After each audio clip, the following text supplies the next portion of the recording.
Lessons on dignity and recognition often arrive in moments when the gap between how someone is perceived and who they truly are becomes impossible to ignore.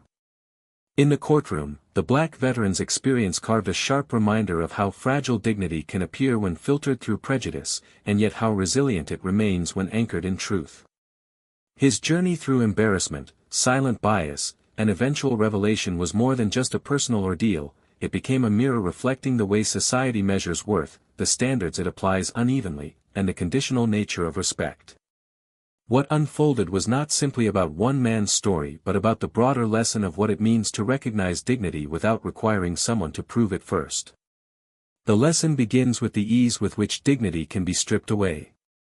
A single stumble, a falter in speech, or an expression of nervousness was enough for the courtroom to dismiss him. The people present were quick to project assumptions onto him, reducing him to stereotypes rather than seeing him as a complex individual. That willingness to erase someone's dignity without hesitation highlights how recognition is often granted not on the basis of humanity but on surface-level impressions. The veteran's presence should have been enough to demand respect, yet his dignity was denied until a revelation forced it back into the room.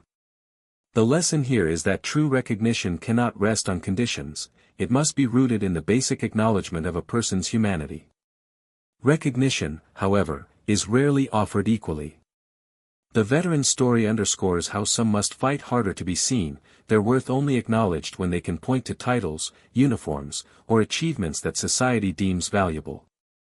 Without those markers, their dignity is overlooked, their voice is ignored, their struggles dismissed.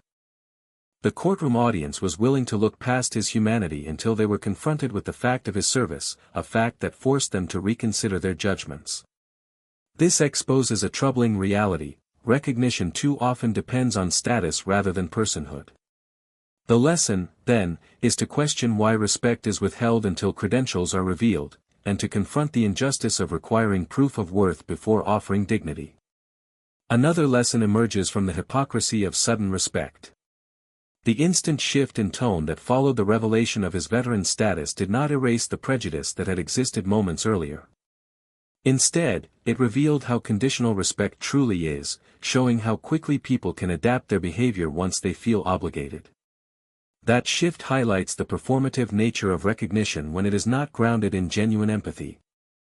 The veteran, though finally receiving acknowledgement, was forced to bear the weight of knowing that it had been withheld until others had no choice but to give it. The lesson here is not only about offering respect but about interrogating the authenticity of that respect, ensuring it is consistent rather than situational. Dignity also speaks to the resilience of the human spirit. Despite the embarrassment, despite the biases, despite the judgment, the veteran's dignity was never truly lost. It was obscured in the eyes of others, but it remained intact within him, waiting for recognition to catch up. His service was a testament to that dignity, a reminder that honor is not created by the acknowledgement of others but revealed when it cannot be denied.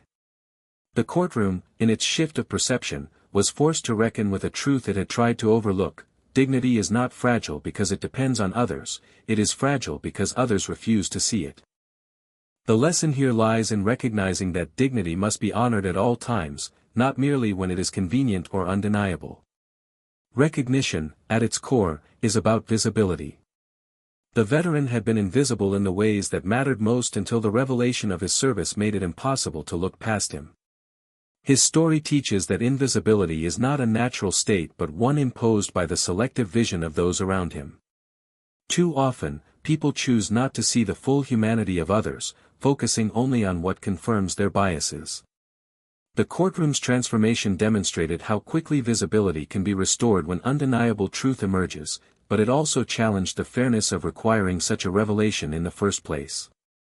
The lesson is that recognition must not be delayed until forced, it must be the starting point in every encounter. The veteran's experience ultimately highlights the imbalance between perception and reality, teaching that respect must not hinge on assumptions, status, or revelations. His dignity was constant, though the room failed to honor it until compelled to do so. That failure serves as a warning against the dangers of letting bias shape recognition and as a call to treat dignity as inherent rather than conditional. The lesson he embodied was not just for those in the courtroom but for anyone who has ever allowed assumptions to dictate their view of another human being, a reminder that recognition of dignity must come first, not last.